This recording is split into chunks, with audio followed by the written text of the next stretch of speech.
Physics Guru our channel पर आपका स्वागत है। और आज अपन बात करते हैं दर्पण की।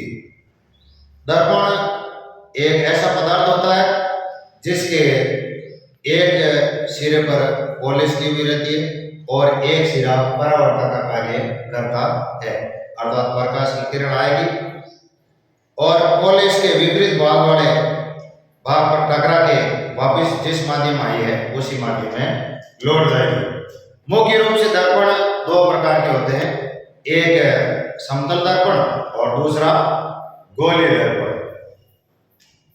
समतल दर्पण का आगे कोई प्रकार नहीं है और गोलीय दर्पण मुख्य रूप से आगे भी दो प्रकार के और होते हैं।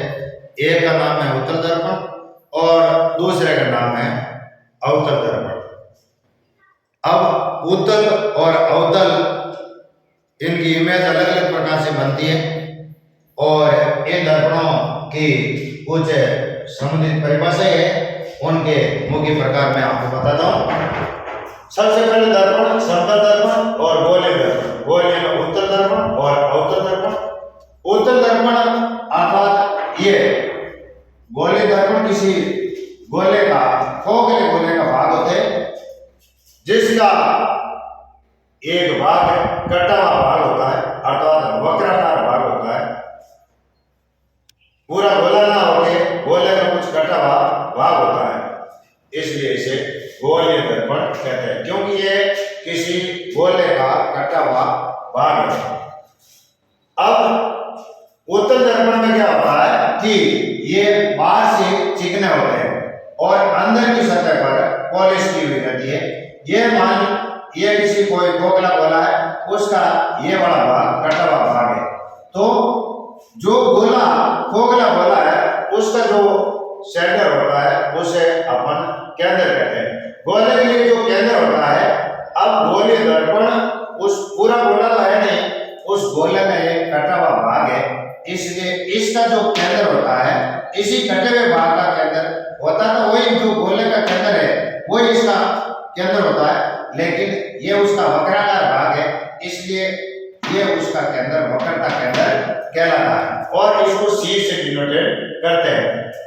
अब इस जो ये आपका गोलीय दर्पण है, गोलीय दर्पण का परावर्तक पृष्ठ का मध्य बिंदु होता है, उसे अपन ध्रुव या पोल से पुकारते हैं और इसे P से डिनोटेट करते हैं। सबसे पहले यहां बात करते हैं गोलीय दर्पण से संबंधित परिभाषाओं की, तो वक्रता केंद्र की।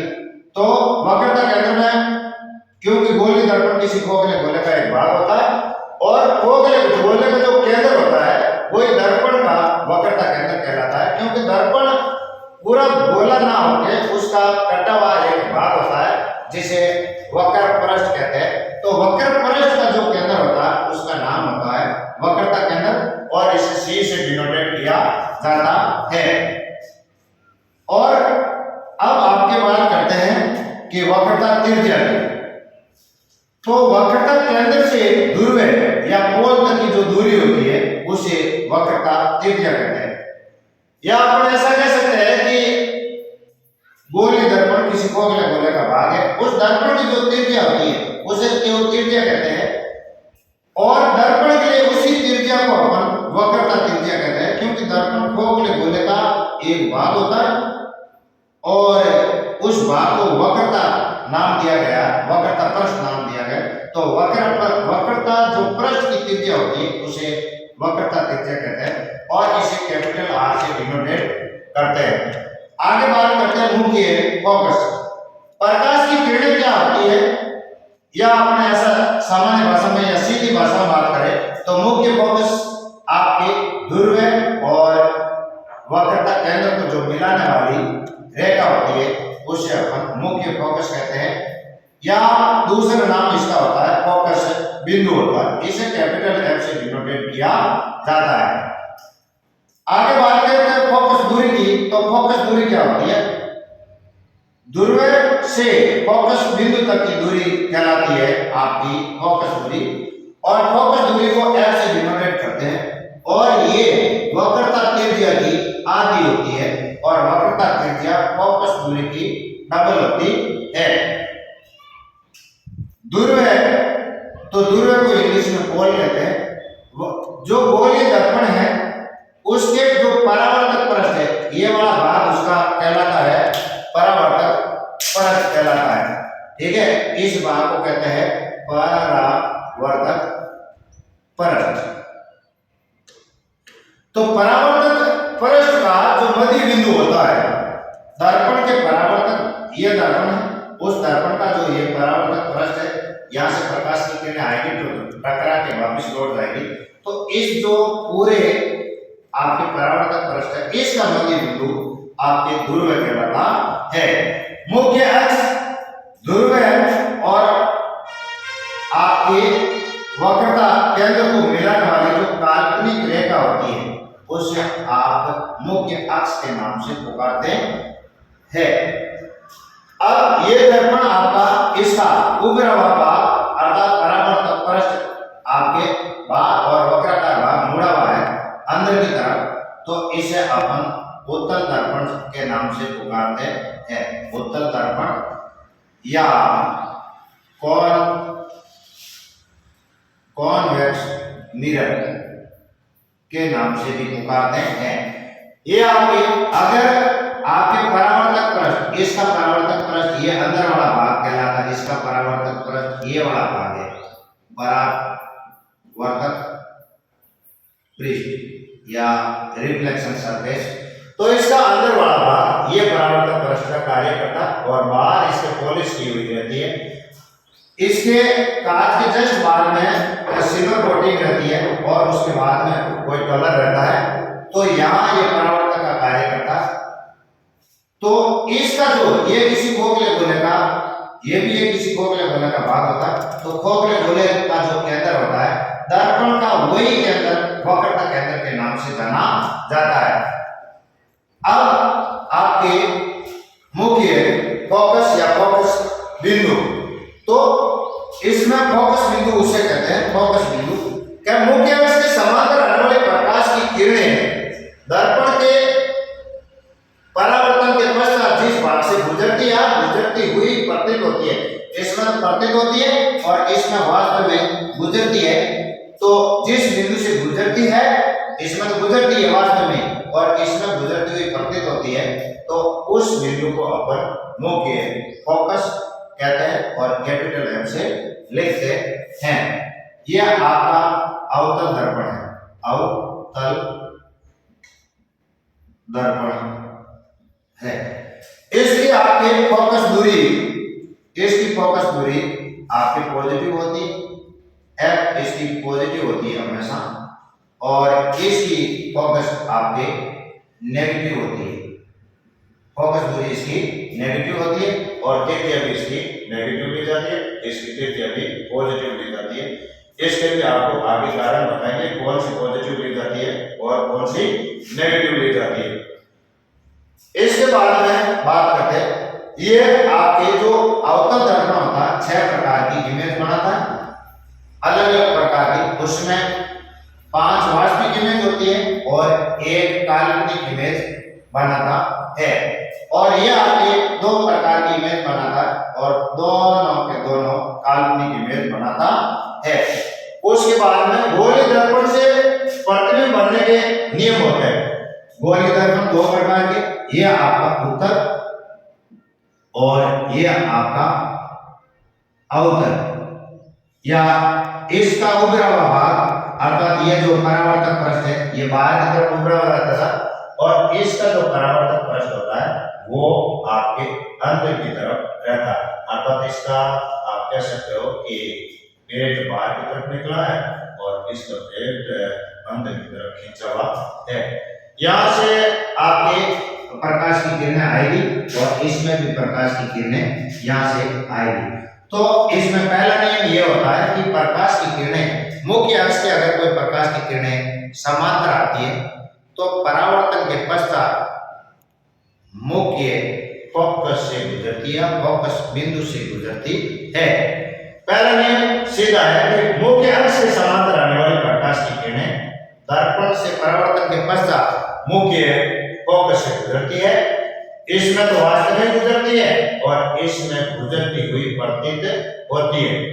दूसरा नियम है किरणें मुख्य अक्ष पर आ रही है, मुख्य फोकस पर आ रही है या आती हुई प्रतीत हो रही है, तो दर्पण से परावर्तन के पश्चात इसमें आपके समांतर हो जाती है मुख्य अक्ष के।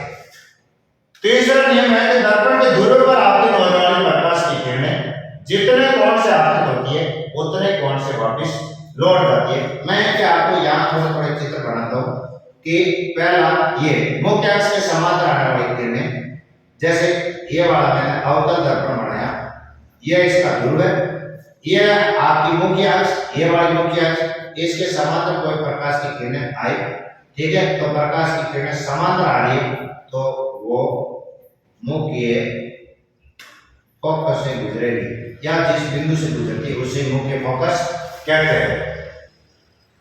दूसरा है कि मुख्य फोकस पर आपतित होने वाली किरणें, अगर इसमें आप ऐसा कि ये आपके वही दर्पण फिर से कॉनकेव, इसमें मुख्य फोकस ये रहा, इससे आने वाले प्रकाश की किरणें, ये आने वाले प्रकाश किरण को आपतित प्रकाश की किरण कहते हैं। तो दर्पण से परावर्तन के पश्चात मुख्य अक्ष के किरणें समांतर हो जाती है। तीसरा नियम ये, इसमें मैंने अवतल लिया है और इसमें अगर कोई आपके कोण पर किरण आ रही है तो जितने कोण से आई है उतने कोण से वापस लौट जाती है, अर्थात एंगल आई बराबर एंगल आर। बाकी हर जगह जो परावर्तन के मुख्य दो नियम है कि आपतन कोण व परावर्तन कोण हमेशा बराबर होते हैं, तो प्रत्येक दर्पण नियम का क्या करता है, पालन करता है। अब इसकी जो फोकस दूरी होती है वो आपके हमेशा ही धनात्मक होती है और इसकी फोकस दूरी हमेशा ही ऋणात्मक होती है। ये आपके इमेज उत्तर दर्पण हमेशा दो प्रकार की इमेज बनाता है और दोनों ही प्रकार की इमेज हमेशा काल्पनिक बनाता है। ये 6 प्रकार की इमेज बनाता है, उसमें 5 इमेज वास्तविक बनाता है और 1 इमेज काल्पनिक बनाता है। तो एक बार आप इसका स्क्रीनशॉट ले सकते हो पूरे का, और आपके मैं वापस से दर्पण एक ऐसा पदार्थ होता है जो परावर्तक का कार्य करता है, पर इस पर कोई प्रकाश की किरण आती है तो जिस माध्यम आई है वापस उसी माध्यम में लौट जाती है। दर्पण मुख्य रूप से 2 प्रकार के होते हैं। समतल दर्पण की बात करते हैं तो समतल दर्पण हमेशा ही आपकी काल्पनिक इमेज बनाता है और इमेज और ऑब्जेक्ट की साइज बराबर होती है और जितनी दूर इमेज ऑब्जेक्ट होता है उतनी दूर इमेज बढ़ती है। ये आपके समतल दर्पण है। तो इसमें जो भी कोई प्रकाश की किरण आती है तो जितनी आपके ऑब्जेक्ट दूर है उतनी दूर इसमें इमेज दूर बनती है, और जितनी हाइट ऑब्जेक्ट की होती है उतनी दूर हाइट इमेज की होती है। और इमेज ये सदैव काल्पनिक इमेज बनाता है और काल्पनिक इमेज सदैव सीधी इमेज होती है और इमेज का पार्श्व परावर्तन होता है, अर्थात राइट वाला भाग लेफ्ट में दिखाई देता है और लेफ्ट वाला भाग राइट में दिखाई देता है। तो हमेशा समतल दर्पण कैसी इमेज बनाता है, वास्तविक बनाता है काल्पनिक? तो उत्तर है सदैव काल्पनिक इमेज बनाता है। साइज इसकी वस्तु के बराबर यानी ऑब्जेक्ट और इमेज की साइज बराबर होती है और जितने दूर मिरर से ऑब्जेक्ट दूर है उतना का उतना दूर इमेज इससे दूर बनती है। और गोले दर्पण क्या होता है, किसी खोखले गोले के भाग होते हैं और ये भी परावर्तक सतह के है ना बाहर या अंदर घसी हुई के आधार पर मुख्य रूप से 2 प्रकार के होते हैं, या इमेज फॉर्मेशन के आधार पर भी ये 2 प्रकार के होते हैं। एक है कॉन्वेक्स और दूसरा कॉनकेव। कॉन्वेक्स ये वाला भाग आपका कॉन्वेक्स है, ये 2 प्रकार की इमेज बनाता है, दोनों इमेज काल्पनिक बनाता है और काल्पनिक इमेज सदैव वर्चुअल इमेज सदैव सीधी बनती है और वास्तविक इमेज सदैव उल्टी बनती है। या प्रकाश की किरणें ऐसा कह सकते हैं कि काल्पनिक इमेज में प्रकाश की किरणें अपन कल्पना करके दर्पण के पीछे मिलाने की कोशिश करते हैं और वास्तविक इमेज में जब प्रकाश की किरणें वास्तव में काटती है तो वो इमेज आपकी वास्तविक इमेज बनती है। इनसे संबंधित परिवर्तन वक्रता केंद्र की बात की तो गोली दर्पण जिससे खोखले गोले का भाग होता है, ठीक है, उसका केंद्र ही वक्रता केंद्र कहलाता है। और गोलीय दर्पण का जो परावर्तक पृष्ठ का मध्य बिंदु ध्रुव कहलाता है। और ध्रुव व आपके वक्रता केंद्र को मिलाने वाली रेखा को मुख्य अक्ष कहते हैं। मुख्य अक्ष P से C तक की दूरी को R कहते हैं और P से F तक की दूरी को स्मॉल f कहते हैं। R वक्रता त्रिज्या है और स्मॉल f फोकस दूरी है, इसी के अंदर वो भी सेम बात है। और ध्रुव परावर्तक पृष्ठ का मध्य बिंदु ध्रुव, मुख्य अक्ष P व C को मिलाने वाली मुख्य अक्ष, ये मुख्य बात है। और उसके बाद में ये गोलीय दर्पण से प्रतिबिंब बनने के 3 नियम। पहला नियम है कि अगर कोई प्रकाश की किरण मुख्य अक्ष से समांतर आ रही है तो परावर्तन के पश्चात वह आपके इसके फोकस बिंदु से गुजरेगी, और अगर कोई प्रकाश की फोकस बिंदु से आ रही है तो परावर्तन पश्चात इसके समांतर हो जाएगी। और अगर कोई प्रकाश की किरण सीधी कोण पर आपतित होती है तो जितने कोण से आ रही है उतने कोण से वापस रिटर्न हो जाएगी। इससे आगे कल अगली क्लास में बात करेंगे।